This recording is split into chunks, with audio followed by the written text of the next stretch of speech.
Hello everyone. If you are new to the channel, then you must like, share and subscribe my channel for the latest videos of Geography class 12th.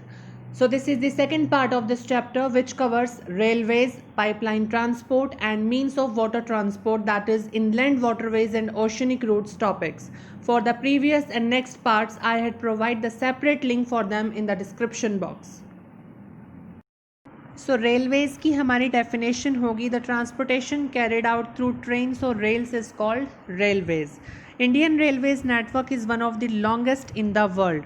हमारा जो road network है India का वो world में second largest है, लेकिन जो Railways है इंडियन रेलवेज़ है वो सबसे बड़ा लार्जेस्ट रेल नेटवर्क है हमारे वर्ल्ड में.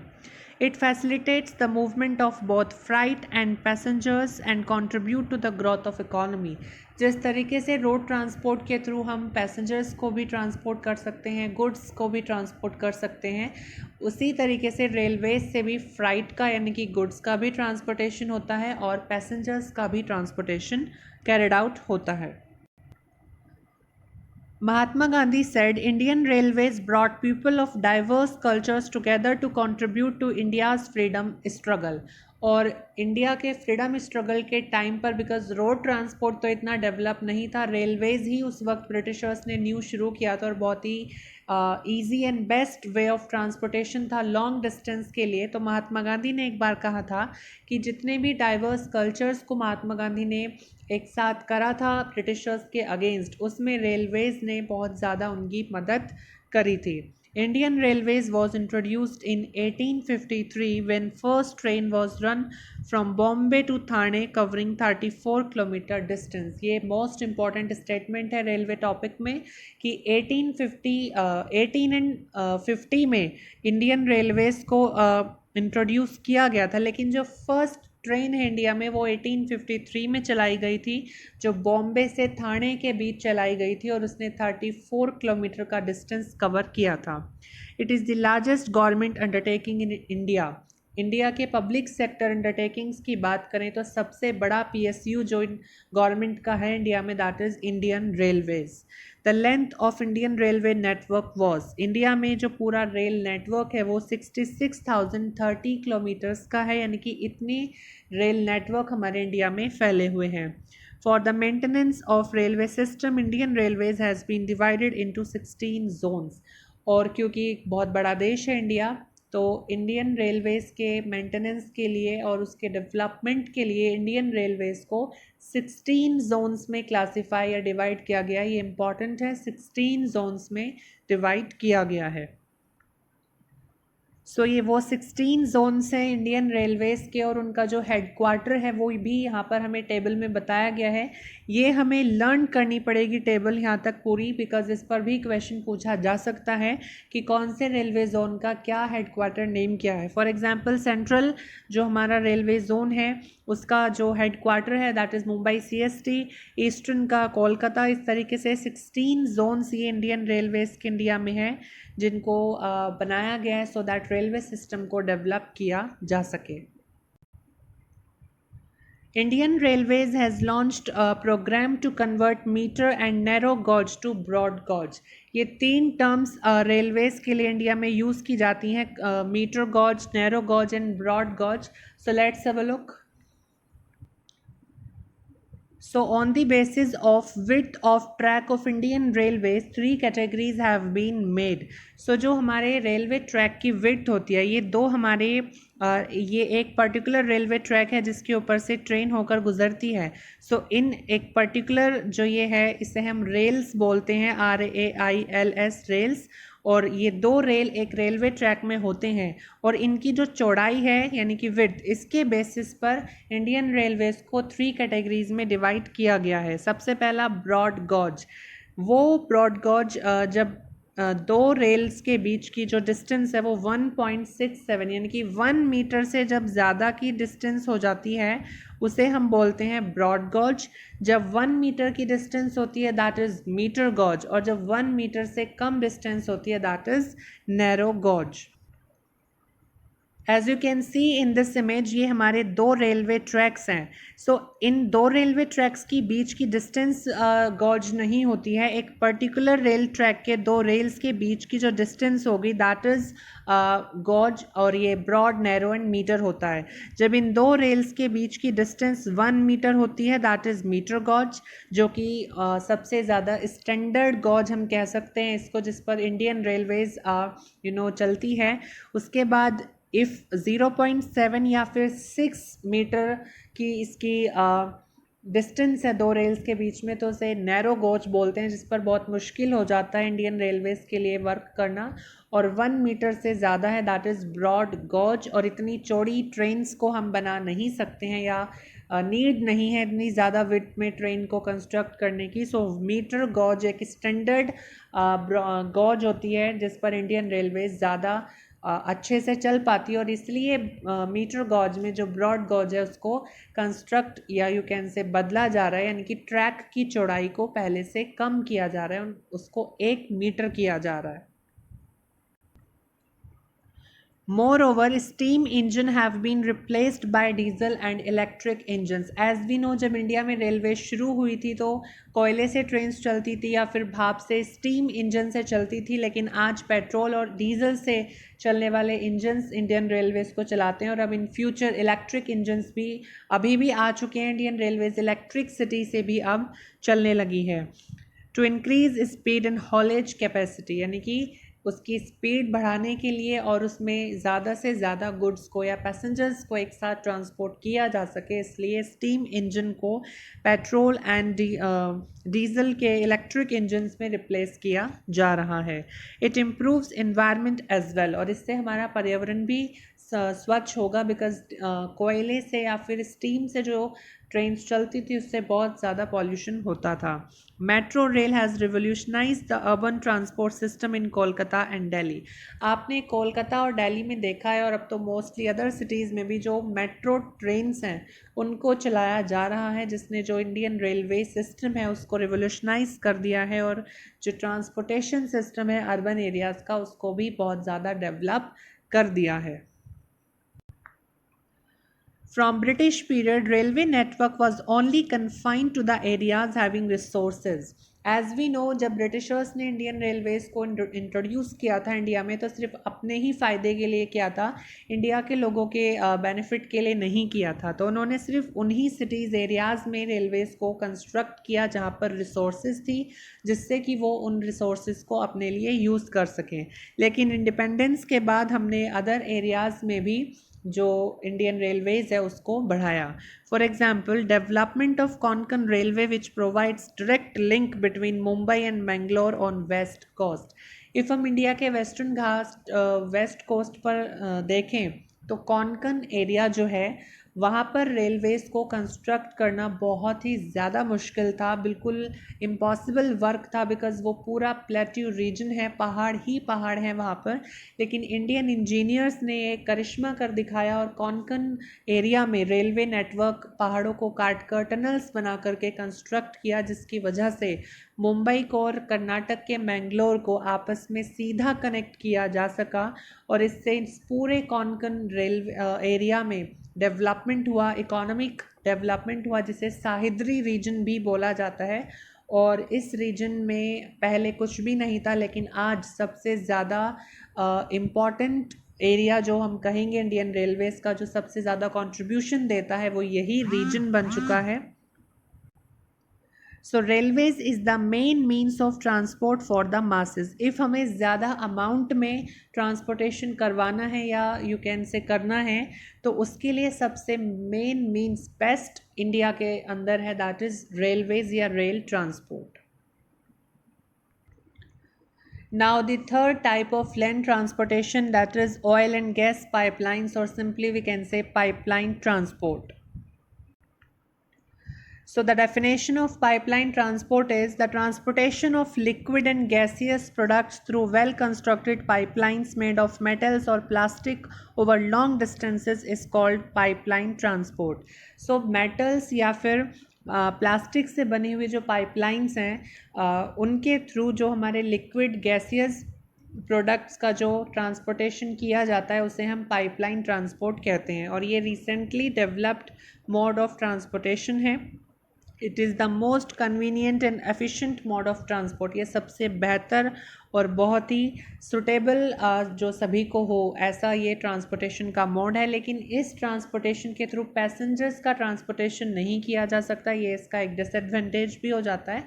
और इसके बेनिफिट्स बहुत सारे हैं, लाइक बहुत इजी है इससे ट्रांसपोर्टेशन करना, चीप मींस ऑफ ट्रांसपोर्टेशन है, सिर्फ इंस्टॉलेशन में ही इसके हमें एक बार पैसे लगाने पड़ते हैं।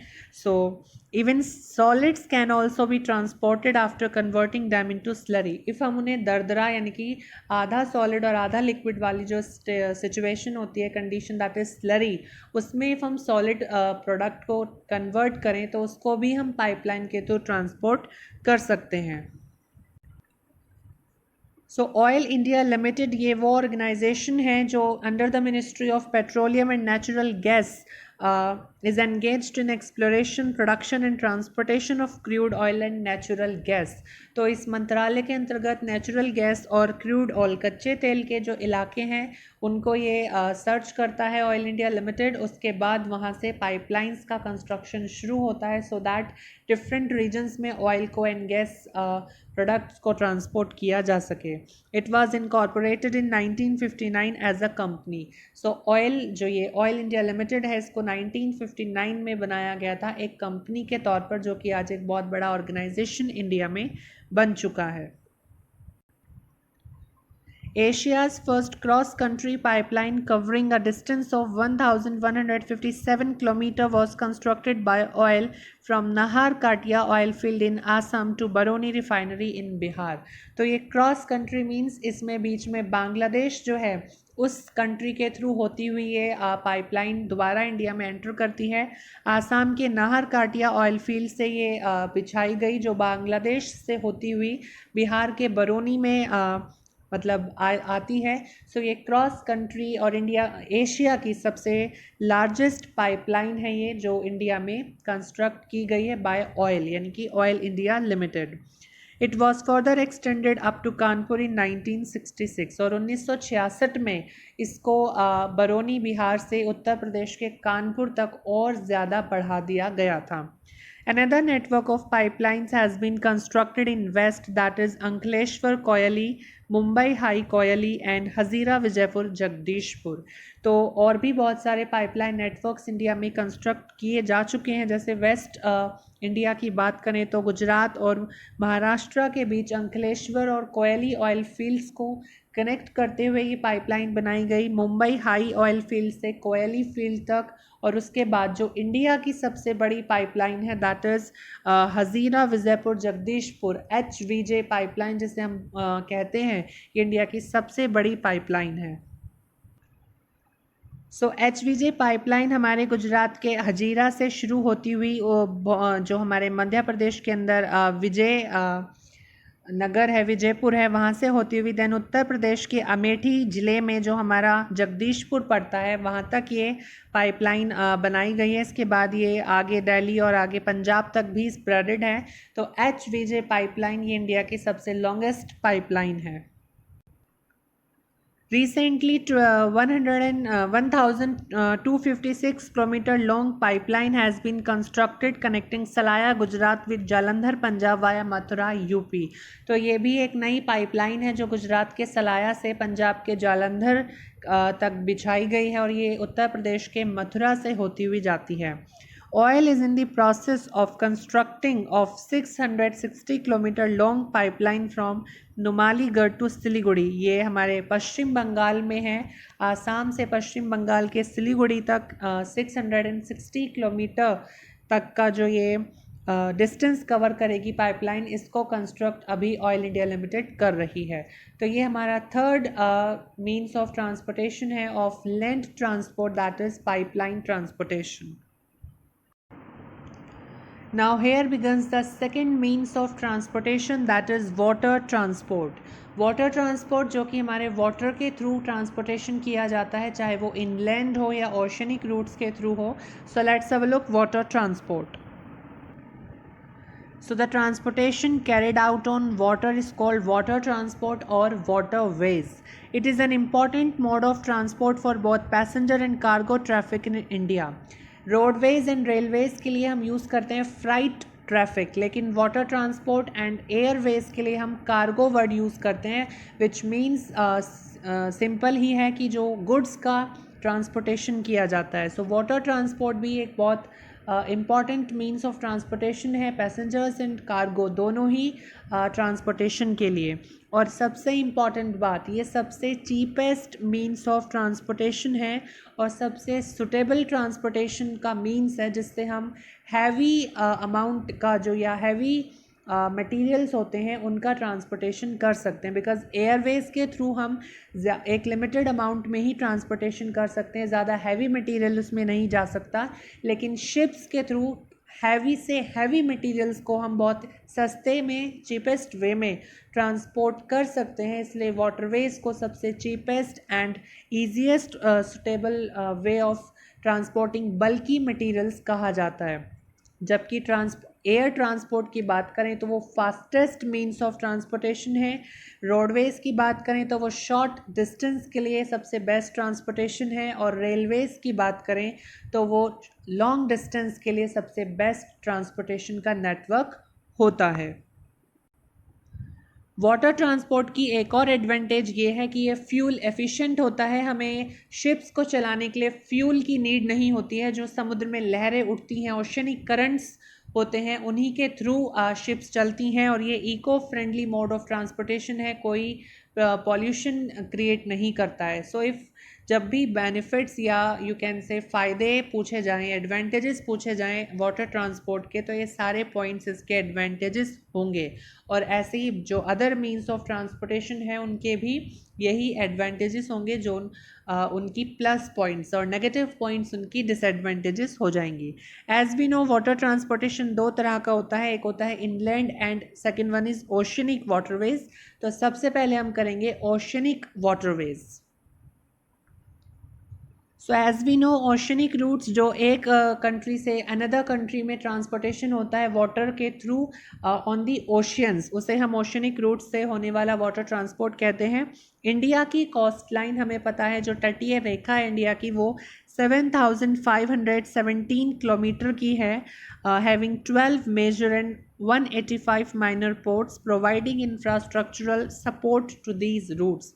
तो एज़ वी नो जो हमारा ओशन रूट से ट्रांसपोर्टेशन होता है वो पोर्ट्स के थ्रू, बंदरगाहों के थ्रू होता है. और इंडिया में 12 मेजर पोर्ट्स हैं जो हमारे नेक्स्ट चैप्टर में डिस्क्राइब किए गए हैं in the international trade chapter. और 185 छोटे यानी कि माइनर पोर्ट्स हैं. और इन्हीं पोर्ट्स के थ्रू इंडिया अपना शिप्स के थ्रू ओशनिक रूट से ट्रांसपोर्टेशन करता है. These routes play an important role in transport sector of Indian economy. और इंडियन इकोनॉमी का जो ट्रांसपोर्टेशन सेक्टर है उसके लिए ये पोर्ट्स जो हैं ये मोस्ट इम्पॉर्टेंट रोल प्ले करते हैं, जिनके थ्रू इस रूट से ट्रांसपोर्टेशन किया जाता है. Approx 95% of India's foreign trade by volume and 70% by value moves through oceanic routes. Oceanic routes के थ्रू इंडिया अपनी 95% जो फॉरेन ट्रेड है, विदेशी व्यापार है, दूसरे देशों से जो ट्रेड इंडिया करती है वो अपने ओशनिक रूट्स के थ्रू ही करती है. और 70% इसकी वैल्यू बैठती है. इट मीन्स हम कॉस्ट की बात करें तो 70% फॉरेन एक्सचेंज हमारा इसी वे से आता है. और 95% बाय अमाउंट वॉल्यूम से इंडिया अपनी foreign trade by oceanic routes perform करती है. बिसाइड्स इसके अलावा these are also used for the purpose of transport between the islands and rest of the country. if हम अपने लक्षद्वीप, अंडमान निकोबार आइलैंड जाना चाहते हैं तो उसके लिए भी ओशनिक रूट्स यूज़ किए जाते हैं. और बाकी कंट्री के एरियाज़ में भी पहुंचने के लिए ओशनिक रूट्स का इस्तेमाल कर लिया जाता है.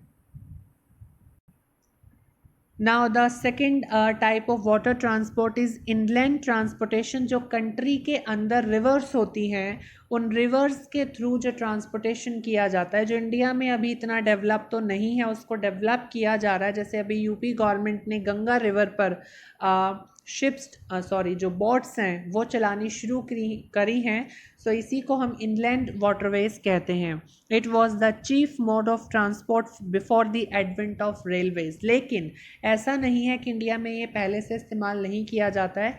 जब इंडिया में रेलवेज नहीं आया था उससे पहले जो इंडिया के लोग थे वो नदियों के सहारे ही अपना ट्रांसपोर्टेशन किया करते थे। It faces tough competition from roadways and railways. लेकिन जब से रोडवेज आया देन रेलवेज आया तो उसके बाद जो इनलैंड ट्रांसपोर्टेशन है ये बहुत ज़्यादा पिछड़ गया और ये इतना ज़्यादा डेवलप नहीं हो पाया।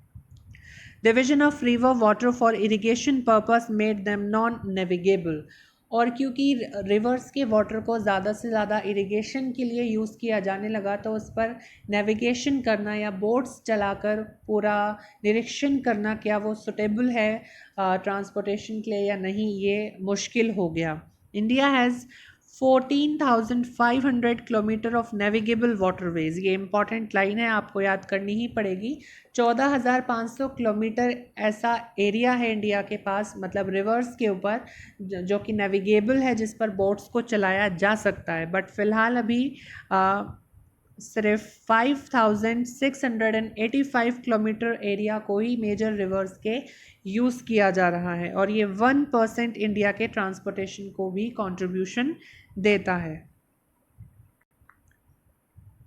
For the development, maintenance and regulation of national waterways, the Inland Waterway Authority was set up in 1986 और inland transportation के maintenance, construction, इन सारे काम के लिए जो इनलैंड वाटरवे अथॉरिटी है उसको बनाया गया था 1986 में। हमारे इंडिया के अंदर इनलैंड वाटरवेज को डेवलप किया गया है और 5 ऐसे नेशनल वाटरवे जैसे नेशनल हाईवेज़ जो इंटर स्टेट हाईवेज़ हैं, इस रोड्स हैं, उनको नेशनल हाईवे कहते हैं। ठीक इसी तरह रिवर्स भी किसी पर्टिकुलर स्टेट में फ़्लो नहीं करती हैं, वो भी डिफरेंट स्टेट्स के बीच बहती है, इसलिए पूरा ट्रांसपोर्टेशन इंटर स्टेट हो जाता है, इसलिए इनको हम नेशनल वाटरवे कंसिडर करते हैं। 5 नेशनल वाटरवेज इंडिया में हैं जिनका डिस्क्रिप्शन हमें इस चैप्टर में दिया गया और पिछली क्लासेस में भी हमने बहुत बार इनको पढ़ा है और ये मोस्ट इम्पॉर्टेंट टॉपिक है वाटरवेज हेडिंग से, जो कि मोस्टली क्वेश्चन पेपर में पूछ लिया जाता है। NW means national waterway number 1। ये उत्तर प्रदेश के इलाहाबाद, जिसका नाम अब बदल चुका है प्रयागराज, से वेस्ट बंगाल के हल्दिया जो सिटी है, डिस्ट्रिक्ट है, उसके बीच ये बनाया गया है। देखिए, नेशनल वाटरवेज याद करने का एक सिंपल तरीका ये है, आपको ये याद कर लेना है कि ये किस सिटी से किस सिटी के बीच में है, कौन सी रिवर पर ये नेशनल वाटरवे है, इसकी कितनी डिस्टेंस है, और एक दो जो इम्पोर्टेंट पॉइंट उसमें बताए गए हैं, if आप याद कर सकते हैं तो वो भी कर लीजिए। इसके अलावा इनका कोई डिस्क्रिप्शन नहीं दिया गया है। फर्स्ट नेशनल वाटरवे इलाहाबाद से हल्दिया के बीच में है। अगर आपको सिटी नेम याद नहीं है तो आप स्टेट नेम्स याद कर सकते हैं। ये सबसे बड़ा नेशनल वाटरवे है, इसकी डिस्टेंस 1620 किलोमीटर्स है। ये one of the most important waterways है इंडिया में, जिस पर मैकेनिकल बोट्स भी चलाई गई हैं, यानी कि मशीन से, इंजन से जो बोट्स चलती हैं वो भी चलाई गई, लेकिन वो सिर्फ पटना तक ही चलाई जा सकी हैं, क्योंकि उसके आगे इतना अच्छा गंगा रिवर का सरफेस नहीं है कि उस पर बोट्स चलाई जाएं, मैकेनिकल बोट्स। और जो साधारण ऑर्डिनरी बोट्स होती हैं वो अपने हरिद्वार तक इसमें हम मतलब जो पूरा गंगा रिवर है हमारा उत्तराखंड से निकलकर जो कोलकाता तक जाती है नॉर्थ इंडिया में, तो हरिद्वार के एरियाज़ में भी हम जो ऑर्डिनरी बोट्स होती हैं, नावें जो होती हैं, उनको हम चला सकते हैं।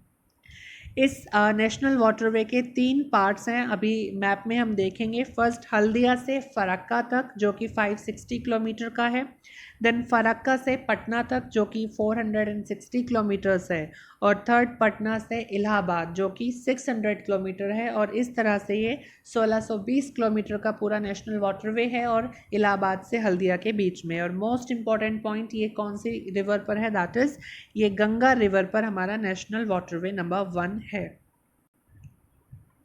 As you can see in this map, ये जो ब्लू लाइन है हमारी, ये पूरा नेशनल वाटरवे है। ये वेस्ट बंगाल के हल्दिया से उत्तर प्रदेश के इलाहाबाद तक बनाया गया है।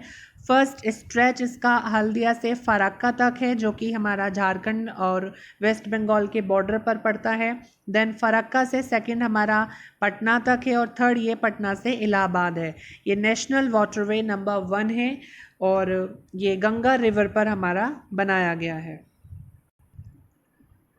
सेकेंड नेशनल वाटरवे हमारा सादिया से धुबरी के बीच में है, जो 891 किलोमीटर के बीच में है। ये आसाम और वेस्ट बंगाल के बीच में बनाया गया है। ये ब्रह्मपुत्र रिवर पर है, जो कि नेविगेबल है by steamers up to Dibrugarh. It is shared by India and Bangladesh. ये आसाम से शुरू होता है और बांग्लादेश में भी ये पूरा ब्रह्मपुत्र रिवर तक फैला हुआ है, और इसलिए इंडिया बांग्लादेश दोनों इस नेशनल वाटरवे को यूज़ करती हैं। एंड डिब्रूगढ़ जो आसाम का एक एरिया है, वहाँ तक स्टीमर्स के थ्रू हम इस रिवर पर ट्रांसपोर्टेशन कर सकते हैं। Third one is Kottapuram Kollam. ये केरला के अंदर है, जो 205 किलोमीटर की डिस्टेंस पूरी इस नेशनल वाटरवे की है। वेस्ट कोस्ट पर ये 168 किलोमीटर है, along with the Champakkara canal 14 kilometre and Udyog Mandal canal 23 kilometres. ये दो नहरें, कैनल मीन्स होता है नहर, तो ये दो नहरें भी इस वाटरवे में इंक्लूडेड है। Let's have a look in the map. ये हमारा नेशनल वाटरवे नंबर 2 है, जो कि आसाम के सादिया से शुरू होता है और ये डिब्रूगढ़ तक हमने पढ़ा है नेविगेबल है बाय स्टीमर्स, और उसके बाद ये बांग्लादेश में एंटर कर जाता है। सो इंडिया और बांग्लादेश दोनों इस नेशनल वाटरवे को यूज़ करते हैं। और ये हमारा थर्ड नेशनल वाटरवे है, जो केरला स्टेट में है, जो कि कोलम से शुरू होता है और ये कोटापुरम तक है पूरा। इसमें दो कैनल्स, दैट इज़ उद्योग मंडल और चंपककारा, ये दो कैनल भी इसी में जुड़ जाती हैं, और ये हमारा नेशनल वाटरवे नंबर 3 है। नेशनल वाटरवे नंबर 4 हमारा गोदावरी और कृष्णा रिवर्स पर है, along with Kakinada Puducherry stretch of canals 1078 kilometres. तो ये हमारा तमिलनाडु के अंदर है, जो कि आंध्र प्रदेश तक जाता है, और ये दो रिवर्स पर है, गोदावरी और कृष्णा रिवर्स पर, और इसमें जो पुडुचेरी का एरिया है वो भी इंक्लूड होता है। और नेशनल वाटरवे नंबर 5 हमारा ब्राह्मणी रिवर पर है, along with Matai River, Delta channels of Mahanadi and East Coast Canals 588 kilometre इसकी डिस्टेंस है। महानदी रिवर का भी डेल्टा इसमें इंक्लूडेड है। ईस्ट कोस्ट पर जितने भी नहरें हैं वो सभी इस नेशनल वाटरवे में इंक्लूड होती हैं। ये नेशनल वाटरवे नंबर 4 है, जो कि पौंडीचेरी इन द जो तमिलनाडु में ही आता है बेसिकली, वहाँ से ये शुरू होता है। एंड देन जो काकीनाडा एरिया है वो भी इसी में इंक्लूड होते हुए, और ये कृष्णा गोदावरी रिवर तक आंध्र प्रदेश में जाता है, काकीनाडा प्लेस तक। ये हमारा नेशनल वाटरवे नंबर 4 है। एंड लास्ट ये हमारा नेशनल वाटरवे नंबर 5, जो कि ओडिशा स्टेट के अंदर है, और ब्राह्मणी महानदी रिवर्स का जो महानदी का डेल्टा है, ब्राह्मणी रिवर है, ये इस नेशनल वाटरवे में है। और जितने भी कैनल्स हैं ये कोस्ट पर, जितने भी डेल्टाज हैं ओडिशा के, ये सब इस नेशनल वाटरवे में इंक्लूड होती हैं। So Inland Waterways Authority has also identified 10 other inland waterway which could be upgraded. तो इन 5 नेशनल वाटरवेज को तो सेंट्रल गवर्नमेंट ने NW का दर्जा दे दिया है, लेकिन इसके अलावा जो इनलैंड वाटरवे अथॉरिटी बनाई गई थी उसने 10 अदर ऐसे प्रोजेक्ट्स को ढूंढा है, डिस्कवर किया है, जिसको अपग्रेड किया जाएगा। Now there is an important paragraph in the water transportation, that is of Kerala backwaters. इस पर मल्टीपल चॉइस क्वेश्चन आ सकता है। सो केरला के अंदर एक स्पेशल इम्पॉर्टेंस रखते हैं बैक वाटर्स, जिन्हें कडाल कहा जाता है, और ये सबसे चीप मीन्स ऑफ ट्रांसपोर्टेशन है। इसके बाद लार्ज नंबर ऑफ टूरिस्ट को ये अट्रैक्ट करता है। यहाँ पर एक बोट रेस होती है जिसे वल्लम कली के नाम से बहुत ज़्यादा जाना जाता है, नेहरू ट्रॉफी बोट रेस। यहाँ पर हर साल की जाती है। वल्लम कली इसको वहाँ पर रीजनल लैंग्वेज में बोला जाता है, मलयालम में। बैक वाटर मीन्स जिस दिशा में पानी बहता है उसकी उल्टी दिशा में बोट्स को चलाया जाता है। आपने देखा है पतली सी बोट होती है, कितने सारे लोग उस पर बैठे हुए होते हैं और बहुत फास्टली उस बोट को वो चलाते हैं, बिकॉज वो वाटर के अपोजिट डायरेक्शन में उसको चलाते हैं, और जो भी जीतता है वो विनर होता है। सो दैट इज़ वल्लम कली, यानी कि बैक वाटर्स केरला में ये बहुत स्पेशल इम्पोर्टेंस रखते हैं। बहुत बड़ा एक तरह से फेस्टिवल केरला में ये सेलिब्रेट किया जाता है। सो यहाँ पर हमारा वाटर ट्रांसपोर्टेशन टॉपिक हो जाता है। So this is the second part of this chapter. Watch next parts from the description box.